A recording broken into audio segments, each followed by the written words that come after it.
Thank you. Well, Richard Bernstein here, I'll give an advertisement for you, who is really one of the top, top healthcare insurance agents in the world. I'm going to give you that much. It's true. I've known him a long time. It's true. He had a suggestion about perhaps delaying giving an opportunity for people to get their insurance correct. I think it is a 6-month rollout, and I don't think there is actually a deadline till January. Is that correct? I have my expert in the here. March 31st. Okay. It goes to March 31st. Okay. So there is some leeway for us to get this right. Listen, you hit it on the head. There's been so much misinformation that some people are scared. But people should know really that I'm not going to say 100% because nothing's ever 100%, but the overwhelming majority of people are going to be able to keep their insurance and they're going to get better coverage. Yes, in the back. Lois, I've provided health insurance for our employees for 30 years as well as the family. In the last 4 years since healthcare reform, and despite a recession, our premiums have gone up 10-12% every year, supposedly because of the healthcare reform initiatives. This year, we just got our new quote, and we don't have the Rolls-Royce of insurance that Congress and the Senate has. We have a regular policy for all of our employees, and our rate increase for this coming year is going to be 30%. That makes it the unaffordable Care Act for us. And what I've seen is that many of the larger employers are telling their employees that they're going to have to cut from 40 hours to 29 and a half, and that's not going to be helpful either. So, I mean, it seems to me that and I think the concept makes sense. If we want to get everybody insured, we can bring insurance premiums down, but that's not happening. We're seeing the exact opposite. So I think if we really want to get everybody insured, put everybody in Medicare or some other program, and you solve the problem. Alternatively, we could also put the legislature in one of these exchanges, and they'll find out the problems real fast. Okay. Well, first of all, we are in the exchange. Just to let you know, all my employees have to go into the exchange. You're getting subsidized. The employees are getting subsidized. The Affordable Care Act is really not in effect yet. So I want to, look, I don't want to get into a dispute with you, but I do not necessarily accept that your premiums are rising or you've had this increase of cost because of the Affordable Care Act. Now, let me just say this. When Medicare Part D, for example, was put into place, there was a long period of time until things got figured out. We have to have some patience. I'll be the first person to say, listen, I was not there when this was passed, and I probably might have liked us to go have a public option, for example. There may have been some other ways to do this. But I'll be the first to say that if after we give it a chance, it doesn't seem to be working, we should go back to the table. But I do really believe that we need to let it roll out, see if it works. There are still millions of people who are not getting access to health care. And so let's take it from there. Yeah. Lois, we know you're a consensus builder. When you say the talking heads in Congress, what can we do? I think we all agree. Can we all talk a little bit lower and talk about the issue? And can we not ask our Congress representatives to be the first to say, let's stop talking on the extremes and talking to them? Right. Did you all hear that? No. Okay. I think the question is how can we probably have a much more rational Congress where people are talking to each other rather than at each other. And I wanted to say this, I tried to allude to this earlier, is really most of us are really like that. And what happened with the water bill is an example of it. The bill that came out of Transportation can be a very, very big bill that authorizes these water projects all over the country. That's how we should act. And but constituents are going to play a big role, a huge role. So will some of the various interest groups. There is a war going on right now between the United States Chamber of Commerce and the Heritage Foundation. It's an unbelievable war. These are both conservative organizations. One is a little more conservative. They are at war with each other up in Washington on issues, for example, like water project bills, like immigration reform. There'll be other examples of that. I think it's going to take public pressure on your representatives all over the country to get us to play nicely in the sand pile, whatever you call it. Really, that's what it's going to take. Or it's going to take an election that's going to change the mix. But either the Tea Party takes over, and then believe me, if the Tea Party takes over, everybody will be getting along, and government will shrink and shrink and shrink. It'll be a very different United States of America. Or somehow the more moderate Republicans are going to be able to take back, get back in charge of their party. I mean, that's really, I think, what we have to look for. Yeah, in the back there. There's a growing physician shortage in the United States, as I think you're aware of that. The question is that a lot of doctors are not being protected in taking care of their patients regarding Medicare payments. A lot Yes. of constituents are senior citizens. Right. A lot of the doctors are opting out of Medicare. Right. What are you doing? And recently, AARP, who has their own health care, has dropped 1,000 doctors in the state of Florida. Right. Just AARP in the state of Florida. Right. So I'd just like to know what you're Thank you. doing. to help. That is a very, very important issue. Every year, the doctors we get to the end of the budget year, and the doctors are facing huge cuts in their services of Medicare patients. I personally just signed on a letter to the Budget Committee asking them not to make those kinds of cuts. I mean, we actually going to be addressing that issue coming up soon. This is something that people probably, and maybe people in this room won't be surprised, but taking care of our senior population, making sure the doctors are available to take care of our senior population is not only the right thing to do morally, of course, but for Florida, economically, the second biggest economic sector in this state is what? What do you think it is? It's seniors. It's senior citizens who buy 50% of the homes, who spend, millions and millions on health care, who and everything else. Go to the restaurants, you name it, who are our visitors and tourists. So our seniors are a huge asset, not only in terms of their experience, their volunteerism, giving to charity, you name it. I could go on and on and on. And so making sure that we have the healthcare professionals to serve them is very important to me and to many of our colleagues, and I can tell you that issue is on a front burner as we come into the budget. Thanks for asking that. Karen? Can you give us a status on the port dredging? Which one? We have it right here. Oh, Call me John. the question is there a status on port dredging? I'm not,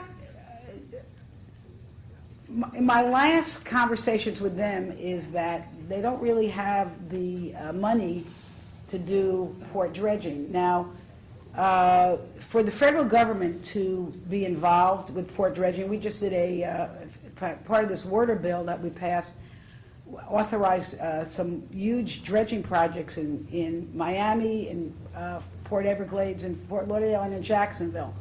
But these are all locations that have matching money. And so what I have told the port, I don't know, I know your mayor, the Mayor Caniglia was at these meetings, is that you have to get community support and you have to show local interest and local money in order to go forward with dredging projects. Yeah. Well, Hi, you've Robin. always been known as a voice for women and children, and Yeah. I know that you've been doing some work on human trafficking update on Okay. that issue. Well, thank you, and I'll also answer your question on, well, I think it's, if any of you have ever seen any of the 60-minute stories or shocking about human trafficking, and I also get to sit on the Foreign Affairs Committee, which is an amazing committee, and to hear the stories of children, not only in sex trade, but labor, how they get trapped in, literally as slaves in factories all over the world. And every country most countries are supposed to be doing something to stop it. We haven't gotten a handle on it. Right here, locally, we have service centers who are working with especially with young women who have been enslaved. I mean, it's really, it's very shocking. So it's an issue that I'm following, but I think the first thing that has to happen is the public awareness. Let's take a poll here. How many of you are aware of the enormous issue of just human trafficking? Okay, so a lot of you. So I think as the public awareness escalates, there'll be more action. You asked me a question about the women's economic agenda. What's happening in Congress, the folks who have been hit the hardest by what our sequester, I don't know whether, that's a whole other story, but in the last Congress, they passed a budget at the last minute in order to avoid a shutdown, a meltdown, and not paying our bills. They passed legislation that the Congress, both parties agreed to across-the-board cuts. And it's sort of a mindless way to cut your budget. Because let's say if you had to pull back, you would look at your budget and you say, well, maybe I can pull back on a vacation, but I still have to pay my kids' education, college tuition, or I still have to put food on the table, pay my mortgage, whatever. You would go and prioritize how you spend. We're in a situation right now where our budget is across-the-board cuts, and so it's mindless. So there's no prioritization of where to cut your spending. And where we're getting hurt tremendously is children who are in Head Start, and these are kids from poor homes who basically go to an enriched daycare so that their parents can work. Huge cutbacks there. Huge cutbacks in feeding of elderly folks who are on something like Meals for Wheels. Also impacting greatly women, because it is mostly women who are on those kind of programs. So at all ages, women are being dramatically more affected by these budget cuts. So we're trying, and again, part of it is awareness. We are going to have a forum today with the Women's Chamber of Commerce to highlight some of the economic issues of just fair pay, also what happens to a woman when she takes maternity leave and so forth. Because let's face it, the well-being of both women and men in the workplace affect everybody. Yeah. I thought Mayor Caniglia started the meeting off very appropriately with a suggestion that you work on balancing the budget. Yes. But I was wondering in that context what your thoughts are on some of the issues that Simpson Bowles have outlined. I know it's kind of faded in the past. Yeah. So the question really, and I think there's been quite a bit of talk in the past about what's called a grand bargain, where you put on the table cuts to Social Security, to Medicare, perhaps raising some revenues with tax reform, and handling your budget that way. let me just say this, politically, I'm not overly optimistic that this Congress can do that. And I don't say it disrespectfully, I'm just saying it. I'm sure they can. I was wondering what your position is. Yeah, so my position is this. First of all, let me just start, I'll start with the Social Security and Medicare, and I'm going to say this unequivocally. I am not for cuts to either program, and I will go to the mat for that. And I think I explained my position earlier, especially for Florida. We need to keep our seniors secure, because it will affect everybody if they are not. Now, with that said, we have to be mindful that at some point, we have to do something to secure the trust funds for both Medicare and for Social Security. But I do believe, and I will advocate, that we do it in a way without cutting benefits. And we have to look at the cap on the tax structure for Social Security, and as for Medicare, the best way to protect Medicare is to figure out how to lower the cost of health care. And there are many, many strategies. It would take me a long time to go into it. I don't agree that we should take it out on health care providers. I will tell you that. And you, the gentleman in the back, referred to that. But whether it's healthier living, paying health care providers for results, not a fee-for-service type payment, but also investing in research and development. You know, if we could prevent diabetes, Alzheimer's, or we had reasonable cures for them, our healthcare costs would go way down. So as for the rest of the grand bargain, I just think that it needs to be a combination of smart spending, some revenues, which could be handled, I think, with tax reform that should be based on fairness and economic growth. In the back, yeah. I have a question I can be servicing as a private citizen. I recently was at a fundraiser for Share Our Strength, No Kid Hungry. And that organization says that there are 16 million children in this country who are hungry, despite the fact that 1 out of 7 people in our country receive SNAP benefits.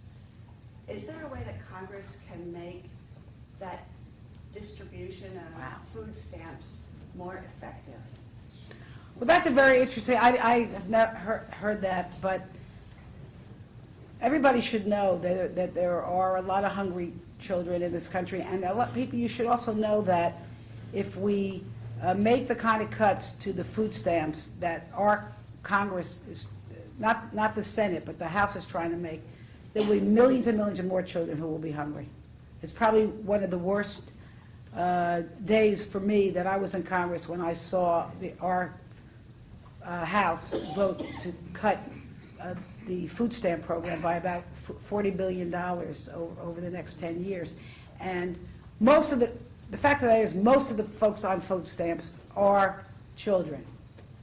So, I mean, I'm happy to look at that. Children should not go to bed hungry. And if you want them to go to school and be productive in school, they better have a good breakfast and then a good lunch. And I remember those days. Now listen, my mother's here. Are you still here, Mom? Okay, she's in the back. My mother gave me really great bologna sandwiches when I was growing up. But listen, I just remembered as a kid, when I would get the late lunch hour, by the time we were getting there, I couldn't keep my head off the table, and I was a very well taken care of, loved child. So you can imagine what it's like if a child is hungry, what that does to their learning. So, but thank you for being involved in that organization. And if you talk to my folks here, we'll take a look at that for you. Yeah. The issue of Affordable Care Act. If you look at right now, you're paying 4 health insurances for medical care, for worker compensation, that you get injured, motor vehicle accident medical care, Right. slip and fall in premises that bring liabilities. Once you have that Affordable Care Act, that covers all areas, and the business must recognize the fact that they don't have to pay for insurances. That's Okay, the issue you all have right. to discuss it. Okay, with well, other thank you, I parties. have a helper here. Thank you very much, and I think it's just, we need to give this act an opportunity to see where it goes. Thank you. Yes, sir. If we step back in time and look at the problems which have occurred in Washington and which are very prevalent today, I would strongly suggest that the main reason is that while most voters tend to think short-term, it is important that those who represent us in Washington think long-term. To me, the fundamental reason that we have so many problems with the healthcare today or something else tomorrow is because half of Washington is thinking short-term. And the main reason, in my opinion, is the 2-year term for the House of Representatives. We need, if we want to change this long-term, we have to force the House representatives to think long-term. They can only do so if they have a 4-year term renewable by House every 2 years. That, to me, is what should be done. Well, you know, listen, I would be flattered by that, but I think that's a hard vote to get passed, because I think it would actually require a constitutional amendment. Yes. Yeah, so, and we're not that popular right now, but, no, I mean, I've heard that before, and listen, you know, you do make a very good point, which is the short-sightedness.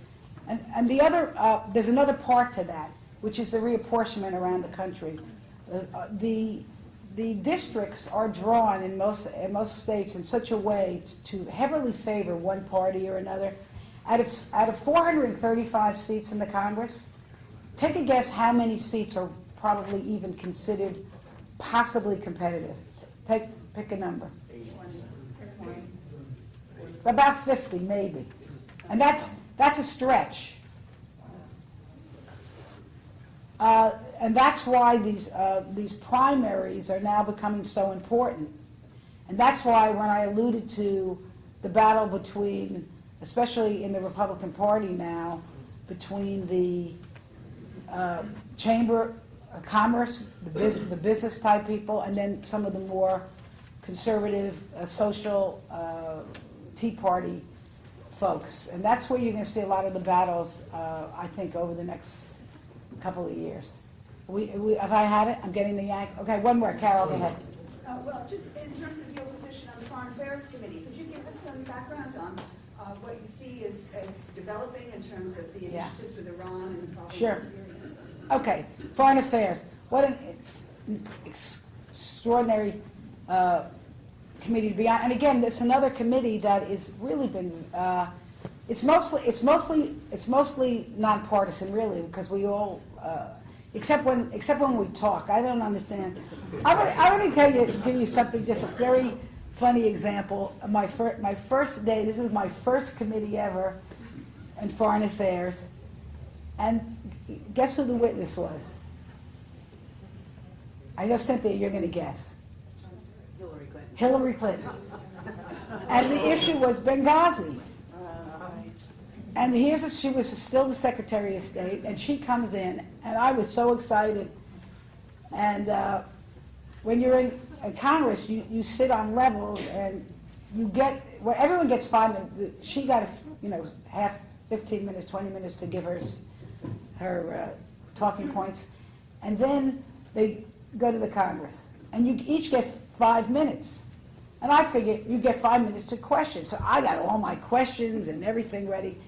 But I'm a junior member, so you have to wait literally hours to get your turn. And then what happens in Congress is, and you don't see this at home because the members usually leave many of them until it's their turn to talk. So they run in and out. Like for me, I would think it's about my time, and then somebody would run back in the room. But what shocked me, and I guess it shouldn't, is that each member on both sides of the aisle, instead of asking the Secretary of State questions, all they were doing is screaming. They were like, the Republicans were screaming at Clinton and the Democrats were screaming at the Republicans, and they were all making like, it was like, okay, who could get the best YouTube soundbite today? So what I guess what I found out though is that the real action does not go on in what you see in front of the camera at all. It just doesn't.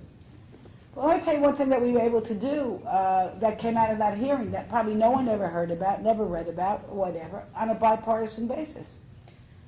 Trey Riddell, who is a Republican, very conservative, lovely guy from the west coast of Florida, he's a freshman like me.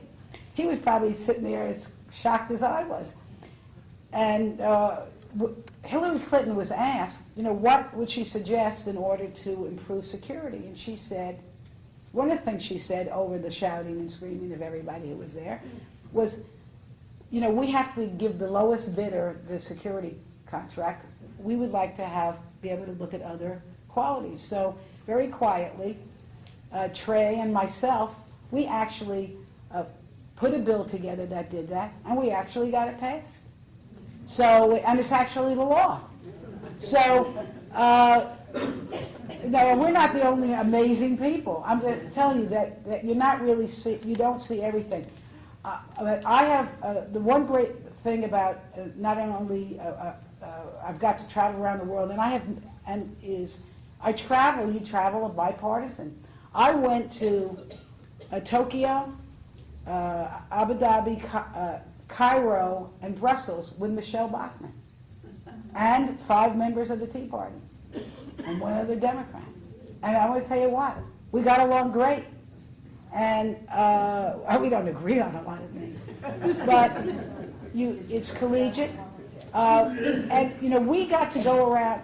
My visits with foreign leaders was before the shutdown, because once they shut us down, they stopped our travels. But one thing I found as I've gone around the world is how really respected America is, and how powerful we are perceived. We are still perceived as the leaders in everything. Now, I have not yet been out there since this shutdown. I could tell you this shutdown did not do us any good in terms of our image, because the leaders are out there are probably, could you imagine now we're trying to tell Egypt how to run their quote-unquote democracy or their representative government. And it's like you lose a little bit of your pizzazz or your credibility when you can't keep your own government open.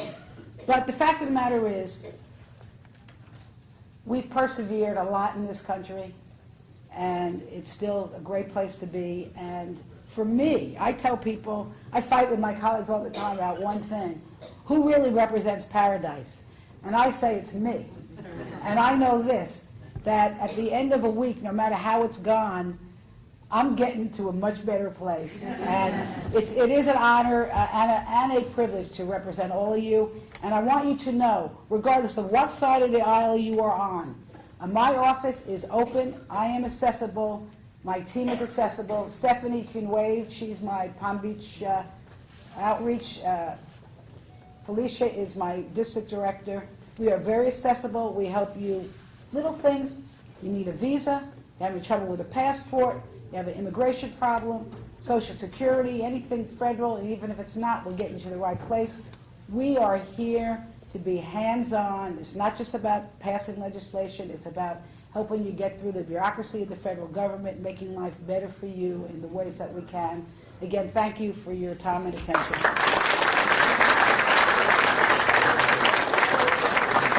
Thank you very much. That concludes our program. Thank you all for coming.